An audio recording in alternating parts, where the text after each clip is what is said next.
Atos 17, a partir do versículo 16. O discurso de Paulo em Atenas. Enquanto Paulo os esperava em Atenas, o seu espírito se revoltava em face da idolatria dominante na cidade. Por isso, dissertava na sinagoga entre os judeus e os gentios piedosos, também na praça, todos os dias, entre os que se encontravam ali. E alguns dos filósofos epicureus e estoicos contendiam ou argumentavam com ele, havendo quem perguntasse: que quer dizer esse tagarela? E outros: parece pregador de estranhos deuses, pois pregava Jesus e a ressurreição. Então, tomando-o consigo, o levaram ao Areópago, dizendo: poderemos saber que nova doutrina é essa que ensinas, posto que nos trazes aos ouvidos coisas estranhas? Queremos saber o que vem a ser isso, pois todos os de Atenas e os estrangeiros residentes de outra coisa não cuidavam, senão de dizer ou ouvir as últimas novidades. Então Paulo, levantando-se no meio do Areópago, disse: senhores atenienses, em tudo vos vejo acentuadamente religiosos, porque, passando e observando os objetos de vosso culto, encontrei também um altar, no qual está inscrito ao Deus desconhecido. Pois esse que adorais sem conhecer é precisamente aquele que eu vos anuncio. O Deus que fez o mundo e tudo o que nele existe, sendo ele Senhor do céu e da terra, não habita em santuários feitos por mãos humanas, nem é servido por mãos humanas, como se de alguma coisa precisasse, pois ele mesmo é quem a todos dá vida, respiração e tudo mais.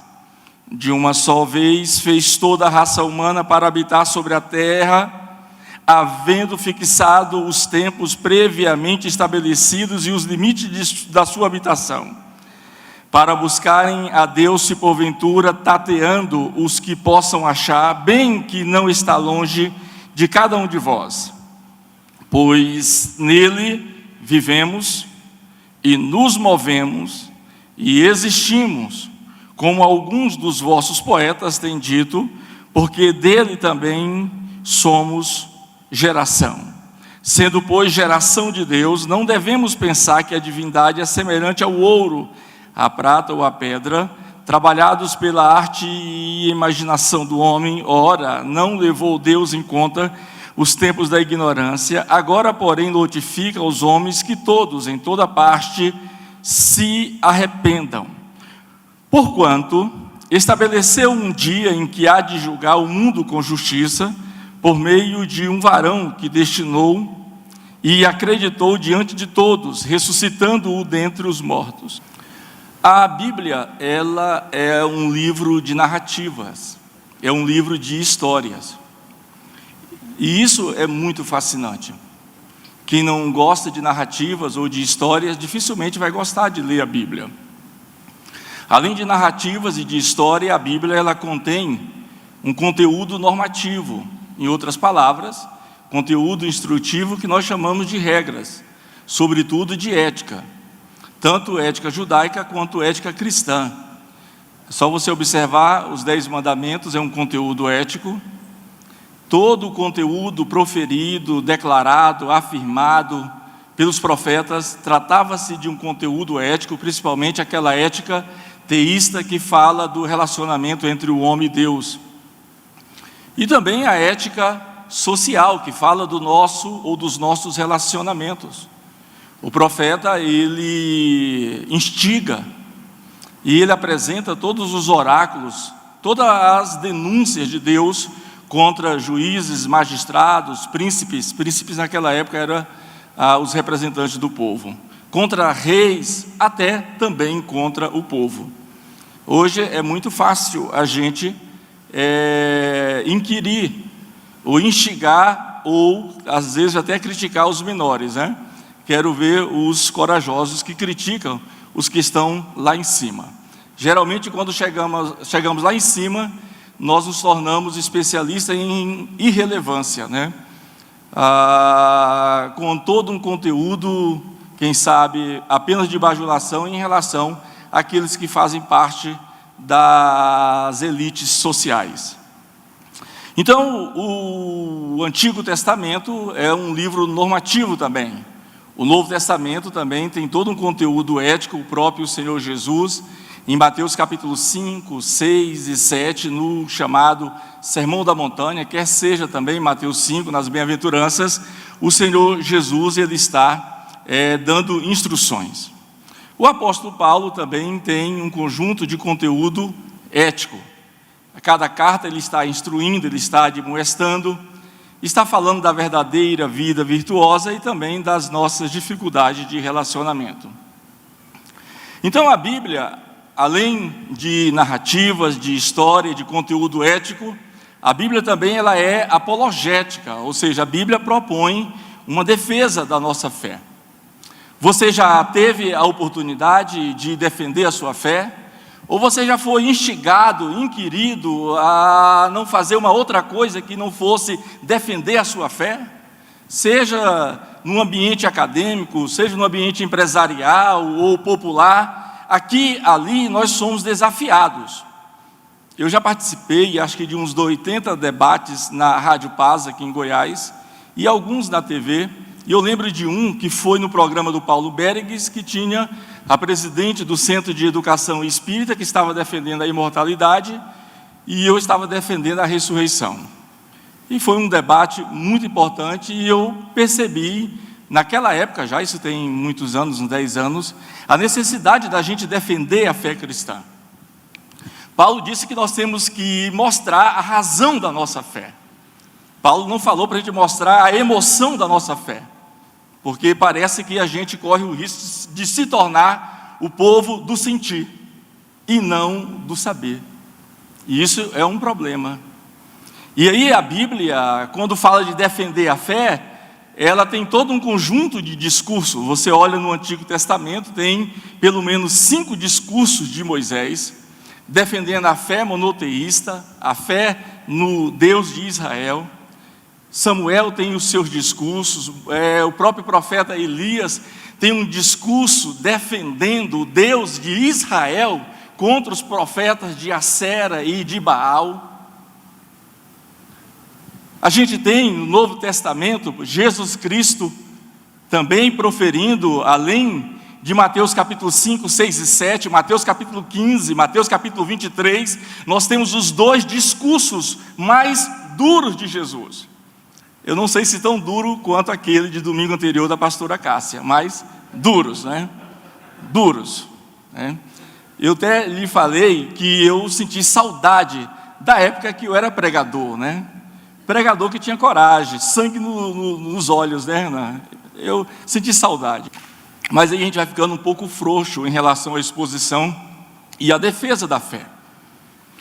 Então, o Pedro também está defendendo a fé cristã diante dos judeus, lá em Atos 2. Paulo aqui está defendendo a fé cristã diante dos gregos. Depois, em Atos 24 até Atos 26, Paulo vai defender a fé cristã diante dos romanos. Ou seja, não há como escaparmos. Nós temos que, aqui e ali, dar uma prova da nossa fé. Defender a fé. Judas disse que temos que batalhar, lutar pela fé que uma vez nos foi dada. Eu imaginava que por ter sido dada eu não precisava batalhar por ela. Judas disse, em linguagem militar, batalhai, defendei a fé cristã. E aí a gente aprende aqui em Atos 17, um pouco sobre defender a fé cristã. Só que Paulo aqui está diante, quem sabe, dos maiores oponentes que poderia haver naquele mundo antigo. os representantes da filosofia grega, naquela época, e ainda representantes da filosofia clássica, na época de Sócrates, Platão e Aristóteles, estavam ali. Claro, com outra matriz, com outra roupagem filosófica, mas eles estavam ali. De um lado, Paulo estava diante dos estoicos, de outro lado, ele estava diante dos epicureus. E aí, Paulo, ele está debatendo com os seus opositores, não dentro da sinagoga. Um amigo meu, professor da Universidade de Mackenzie, lá de São Paulo, já há 32 anos que ele é professor lá. Ele disse que o Conselho de Ética e Teologia aprovou, na época, que o Richard Dawkins, aquele do livro O Delírio de Dawkins, viesse debater com alguns teólogos brasileiros dentro da Universidade de Mackenzie, que é cristã, que é presbiteriana. E aí ele disse que se opôs, que não debateria com ele dentro do ambiente evangélico. E aí ele citou aqui Paulo não está debatendo com os filósofos nas sinagogas, que era o local onde Paulo mais gostava de defender a fé cristã. Mas Paulo está debatendo a fé cristã lá no Areópago, lá no centro da cultura, da filosofia e do saber grego. E Paulo, a gente percebe aqui que ele vai debater com seus oponentes a partir dos seus próprios termos. Primeiro a gente aprende a defender a fé cristã dentro da igreja, contra as heresias, por exemplo, teologia da prosperidade, cura interior, quebra de maldições hereditárias, espíritos territoriais. Primeiro a gente defende a fé cristã aqui dentro. Depois nós somos chamados a defender na universidade, seja qual for a cátedra. E depois nós somos chamados também a defender a fé cristã em outros ambientes externos. E aí Paulo agora está num ambiente externo. Paulo quebra um paradigma. Ele que costumava defender a fé cristã nas sinagogas e nas praças, agora está no ambiente dos filósofos. E aí, Paulo é levado, a ideia é que ele foi conduzido, é quase como se fosse uma condução coercitiva. Paulo é levado a debater com os filósofos. E aí a primeira coisa que Paulo observa são os argumentos dos filósofos. Os epicureus, eles argumentavam que a vida, quando é, na melhor das hipóteses, boa, ela não passa de uma tragédia. Então é preciso compensar esse aspecto ruim da vida com o prazer. Os epicureus, eles eram extremamente narcisistas e extremamente hedonista. Para eles tudo girava em torno do prazer, excluíam o sofrimento, a dor e os distúrbios mentais. Já os estoicos tinham outra premissa filosófica. Os estoicos geralmente eram contra os próprios epicureus. Eles não defendiam naturalmente a busca exagerada pelo prazer, mas ao mesmo tempo eles defendiam a não realização de um Deus através das suas obras e dos seus milagres. E Paulo está diante, sendo bem sintético aqui, dessas filosofias vigentes, dominantes da época.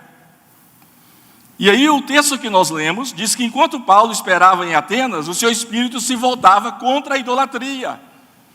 O que levou Paulo a ir debater lá em Atenas, no Areópago, não foi porque Paulo queria debater e mostrar conhecimento filosófico, mas ele estava incomodado com a idolatria que alastrava, que estava se desencadeando cada vez mais freneticamente na vida daqueles homens gregos e mulheres também.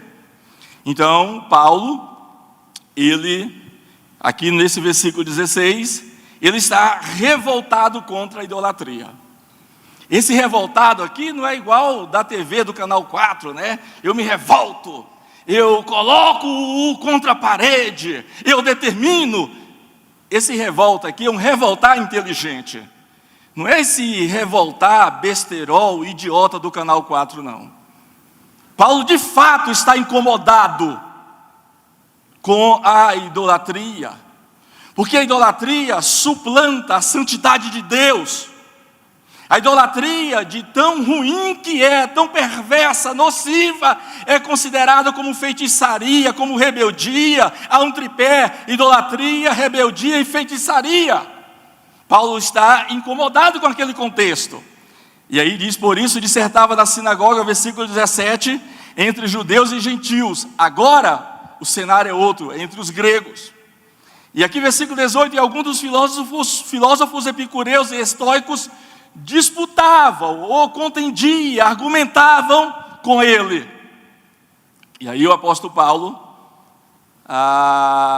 ele de uma certa maneira chamou a atenção dos filósofos, porque não só a cidade grega, Atenas, que já tinha sido conhecida na época clássica, por ser uma grande escola, ou talvez a maior escola de filosofia, disputando em pé de igualdade com a escola de filosofia de Alexandria e também de Tarso. E aí os filósofos parece que eles são ávidos por novidade. E a principal premissa, o principal fundamento da mensagem de Paulo é a ressurreição de Jesus. Como os filósofos gregos, na sua maioria, acreditavam na imortalidade da alma, eles não sabem do que se trata a ressurreição de Jesus. Eu lembro no dia que eu estava no debate com Paulo Berges, com a presidente da Educação Espírita para o Estado de Goiás, ela tentou me induzir dizendo o seguinte: o que o pastor Reginaldo está dizendo é o mesmo que eu estou dizendo. Nós acreditamos a mesma coisa. Ele acredita na imortalidade da alma, eu acredito na imortalidade da alma e ele acredita na ressurreição, é a mesma coisa. São só coisas sinônimas. Eu disse: não é a mesma coisa. A imortalidade da alma é a ideia antiga dos gregos, da transmigração da alma, de Platão, que disse que o homem, quando morre, depois ele vai nascer, entrar no ciclo de nascimento, vida e morte, praticamente ininterrupto, vai nascendo, vivendo, morrendo, transmigrando. Transmigrando é reencarnar sucessivas vezes, na busca de uma pseudo-perfeição. E eu disse: não, minha senhora. A doutrina da imortalidade da alma entra nesse ciclo vicioso de nascimento, vida e morte. A doutrina da imortalidade da alma não vence a morte. A ressurreição vence a morte. Porque aquele que é a ressurreição e a vida venceu a morte. Jesus disse: eu sou a ressurreição e a vida. Ele usa a palavra grega vida, a palavra bios. E depois usa a outra palavra grega, anástase. Bios é a vida. E anástase é ressurreição. Já disse para os irmãos uma vez aqui: não sou versado em grego. O grego eu não domino, mas o hebraico também não. Então, meus irmãos, Paulo, ele vai apresentar agora os seus argumentos, apresentando a identidade de Deus. Quem é Deus? O que Ele faz? Como Ele se revela? Ele é compreensível ou Ele é incompreensível? Como dizem os teólogos, Ele é cognoscível ou incognoscível? Ele é imanente e está aqui nessa realidade entre nós, ou ele é transcendente, ele está além dessa realidade? Quem é Deus?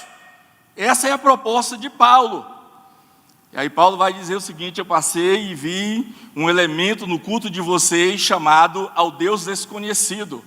É sobre este Deus desconhecido que eu quero vos falar. Paulo não está fazendo ou dando anuência ao Deus desconhecido dos gregos.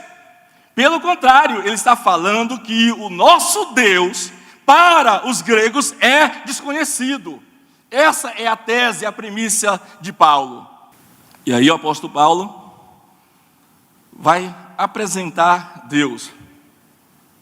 E o versículo 24 ele diz: o Deus que fez o mundo. O Deus desconhecido para vocês, o que eu prego, é o Deus que fez o mundo. Versículo 24. E tudo o que nele existe, sendo ele Senhor do céu e da terra, não habita em santuários feitos por mãos humanas. Ele não habita mais no templo. seja de Salomão, seja de Herodes, ele não habita mais lá. Ele não habita mais na sinagoga. A arca, mesmo que muitos insistem em usá-la, ela não representa mais a presença de Deus. São coisas passadas, que eram apenas sombras. O escritor aos Hebreus diz que quem queiram reproduzi-las seja considerado anátema. O escritor aos Hebreus. E aí Paulo diz, é o Deus poderoso, soberano, fez o mundo e tudo que nele há. Não habita na sinagoga, não habita em praças. É aquilo que ele depois diz aos gregos: não sabeis vós que sois casa, santuário, templo, habitação de Deus. É isso que ele está dizendo. Pastor, e o templo? O templo é aconchegante. O templo é para deleite do nosso conforto. Tão confortável. O templo é também para as nossas relações, as nossas interações e conexões humanas. Aqui, a fraternidade e solidariedade, o templo cumpre essa função, inclusive social. Mas templo, na categoria de ser a casa, olha aí, de ser o local onde Deus mora. Ao mesmo tempo que Paulo diz que ele habita na luz inacessível, Paulo diz que ele mora dentro de você. Ele mora dentro de você. Paulo diz, Deus é um Deus pessoal. Ele é uma pessoa, tem sentimentos, se identifica com a gente, se relaciona conosco. Com isso Paulo está atentando contra o Deus impessoal dos filósofos gregos. É o Deus do deísmo. O deísmo é uma corrente filosófica que diz que Deus criou o mundo, e aí ele viu que o mundo estava funcionando mecanicamente pelas leis que ele mesmo criou, ou seja, as leis da natureza. Agora, Deus vai e se manda para a sua morada e nunca mais vem aqui ver as suas criaturas neste mundo. Isso é chamado de deísmo. A nossa crença não é deísmo, é teísmo. Porque o nosso Deus, ele está lá. Olha aqui o que diz Isaías, versículo 15 do capítulo 57. Porque assim diz o alto, o sublime, que habita a eternidade, o qual tem o nome de santo. E aí ele diz, habito no alto e santo lugar. Alto e santo lugar, mas habito também com contrito de coração. Habito também com contrito de coração, habito também com abatido de espírito. O texto de Isaías 57 e o versículo 15 ainda diz mais: para vivificar o espírito dos abatidos e vivificar o coração dos contritos. Então Paulo está dizendo para eles, Deus é pessoal, Deus é grande. Ele não habita em templos, feitos por mãos humanas. Ele habita em templo feito pelas mãos dele mesmo. Eu sempre gosto de citar Davi. Davi pensou em construir o templo, aí vai lá e o profeta Natan, grande profeta de Deus, mas se equivocou. E Natan diz, vai lá e constrói o templo. Aí Deus diz, não, Davi, você não vai construir não. Quem vai construir é o seu filho. É o teu filho que vai construir uma casa para mim. Deus não está aí esquivando-se de Davi, tirando parte da história, do brilhantismo, da herança, do legado de Davi. Não. Deus lhe está cumprindo secretamente, poderosamente, alguma coisa que Davi não sabia. Enquanto Davi queria construir uma casa para Deus, o que na verdade Deus queria e aconteceu, foi que o próprio Deus construiu uma casa para Davi. E a casa de Davi se tornou casa eterna. A casa de Davi chama-se salvação, que vem do tronco de Jessé, vem da casa de Davi, e a casa de Davi tornou-se uma casa eterna. O templo que o seu filho Salomão construiu passou 400 anos em pé, mas foi destruído. A casa que o próprio Deus construiu para Davi é eterna, nunca sucumbirá. É por isso que o Novo Testamento diz que aquele que atenta contra o templo de Deus, Deus o destruirá. Paulo, na altura dos versículos 25, ele disse: nem é servido por mãos humanas, como se de alguma coisa precisasse. Quebrou a cara quem pensa que Deus precisa de você, que você é o docinho de coco dele aqui na igreja, que você é a florzinha dele. Florzinha até pega mal hoje em dia, né? A gente até parou de cantar aquele corinho, né? Não. Aqui não há maior e nem menor, meus irmãos.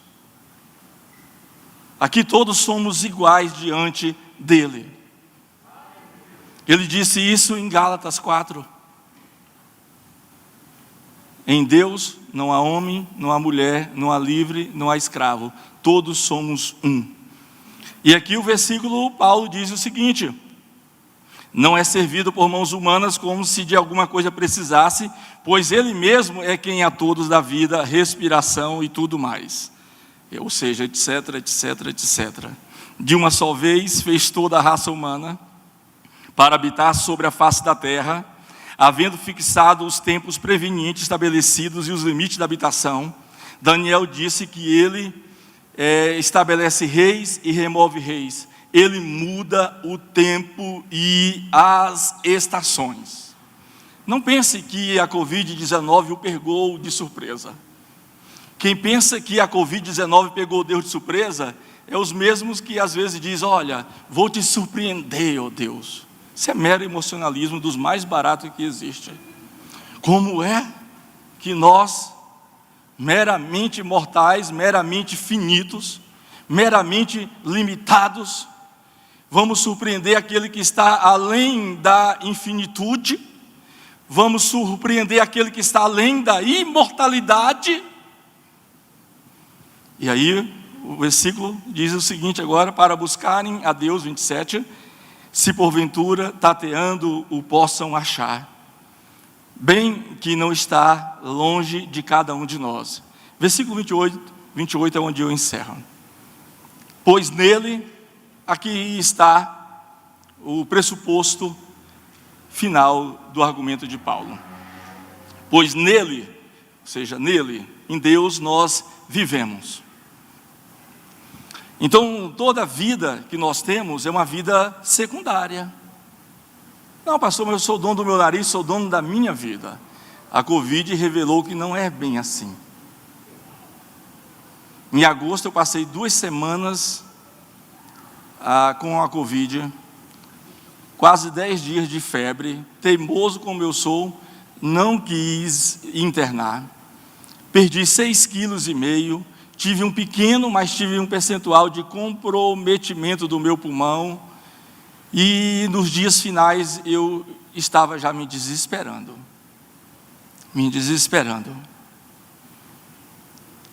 Mas aí Deus me confortou, como confortou todos os irmãos e irmãs que têm passado por esse momento. Nele nós vivemos. A nossa vida é secundária, é derivativa, deriva dele. Ele diz: eu sou a ressurreição, eu sou a vida. Ele é o bios, a vida, de que toda a vida, animal, mineral, vegetal, humana, deriva dele. Aí ele diz: nele nós vivemos, nos movemos. Paulo aplica aqui o princípio da motricidade, o princípio do movimento. Só há movimento de células, de nervos, de organismo e de tudo que respira por causa dele. Nele nós nos movemos. É tão bom andar, não é? É tão bom se comunicar, gesticular, abrir e fechar a boca. Esse é o princípio do movimento. A Bíblia fala disso quando usa as metáforas ar, vento, ou seja, são princípios de movimento. E aí finalmente ele diz, nele nós vivemos, movemos e existimos. Os meus alunos, nesses últimos 19 anos na faculdade, sempre ficam me questionando, Deus existe mesmo? E as perguntas são sempre as mesmas, é incrível. Os alunos são outros, sempre são outros, mas as perguntas sempre são as mesmas. Quem é que foi a esposa de Caim? São sempre as mesmas. Aí um dia alguém, professor, Deus existe? Eu digo, não existe. Ah, professor, eu tinha tanta fé no senhor, o senhor é ateu? Eu digo, sou ateu, graças a Deus, né? Graças a Deus eu sou ateu. Você é ateu? Sou ateu, graças a Deus, graças a Ele. Entendeu? Eu não creio de maneira ineficiente, eu creio de maneira eficiente nele. Eu digo, Ele não existe. Quem existe é exatamente nós, somos nós que existimos. Essa agenda de sermões existe porque foi fabricada. Esse púlpito muito belo foi fabricado, foi construído, por isso que ele existe. Alguém o criou, alguém o construiu, alguém o industrializou. Quem foi que industrializou Deus? Quem foi que criou Deus? Quem foi que disse haja Deus e ageu Deus, né? Quem foi que disse isso? Ele é eterno. Das maiores besteiras que nós pregadores pregamos é aquela diferença que a gente fica falando para exprimir que temos conhecimento teológico, Kairos e o Cronos, né? Kairos é o tempo de Deus, Cronos é o tempo do homem. Qual tempo você está? No de Deus ou no de homem? Isso é uma das maiores besteiras que nós pregamos. A Bíblia nunca falou disso, como se Deus estivesse preso a um tempo. Daniel disse que Ele muda o tempo e as estações. Ele não está preso a um tempo, mesmo que o tempo para Ele, um dia é como 1000 anos, ou seja, é um tempo que não passa. Mas Ele não está preso ao tempo. E Ele não é eterno só porque a eternidade não tem fim. Eternidade não tem uma causa. Quando é que Ele se tornou Deus? Ele sempre foi Deus. Ele sempre foi poderoso, soberano, maravilhoso, conselheiro, gracioso. Ele sempre foi Deus. Sempre foi Deus. Meus irmãos, Deus te abençoe em Cristo Jesus. Muito obrigado.